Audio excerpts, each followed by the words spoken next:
Alors Claire Méry, je suis responsable d'ingénierie sociale et expérimentation au sein de Malakoff Médéric Humanis sur le site de Lille. Mon enjeu, c'est concevoir des offres de services à fort impact social avec un axe innovant, donc avec un éclairage nouveau sur des problématiques sociales et sociétales.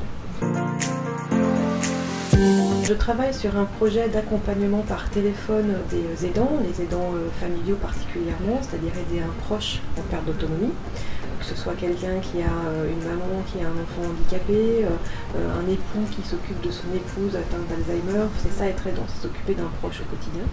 Et on a essayé de savoir comment on pouvait aider l'aidant par le biais d'un accompagnement téléphonique.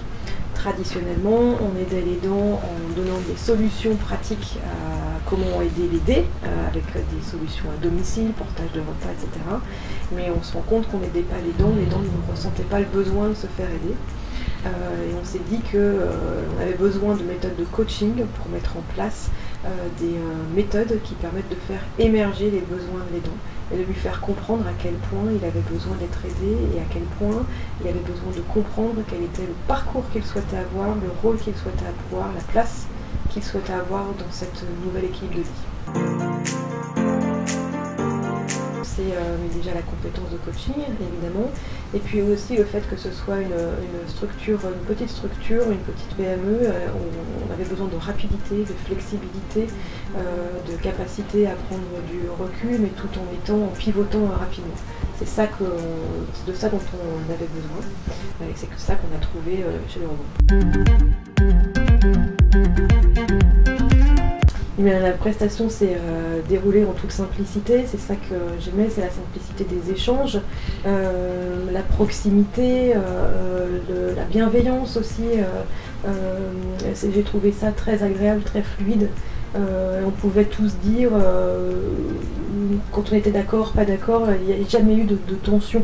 C'est ça qui est intéressant parce que tout le monde pouvait partager son point de vue, tout le monde pouvait le dire et tout le monde du coup avançait parce qu'on s'écoutait tous les uns les autres. Et, il y avait un climat de confiance qui s'est installé très rapidement parce que nous, entreprises, on se sent écoutés et qu'on n'a pas en face quelqu'un qui vient avec des dogmes, avec des il faut faire comme ci, il faut faire comme ça, ce qu'on peut parfois trouver quand on travaille avec des consultants et que là on n'a pas du tout trouvé. Ce sont des gens qui se sont totalement adaptés à notre problématique, une problématique qui pourtant ils ne connaissaient pas, mais justement par cette capacité d'écoute et de pivot rapide, on a pu vraiment évoluer ensemble.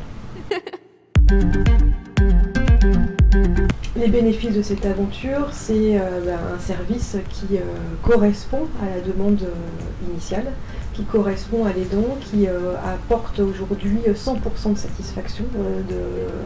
Là on est encore sur une phase pilote, mais sur toutes les personnes qui ont été accompagnées, on a 100% de satisfaction, ce qui est extrêmement rare dans un service de type RH. Donc on a clairement atteint notre objectif d'impact social fort. Il faut y aller, il faut foncer, il ne faut pas trop réfléchir, il faut se laisser porter, il faut être soi-même surtout. Il faut travailler avec le rebond en étant soi-même et en se disant voilà, moi j'ai cet objectif-là, je fais confiance à l'autre en face, travaillons ensemble et ça va bien se passer.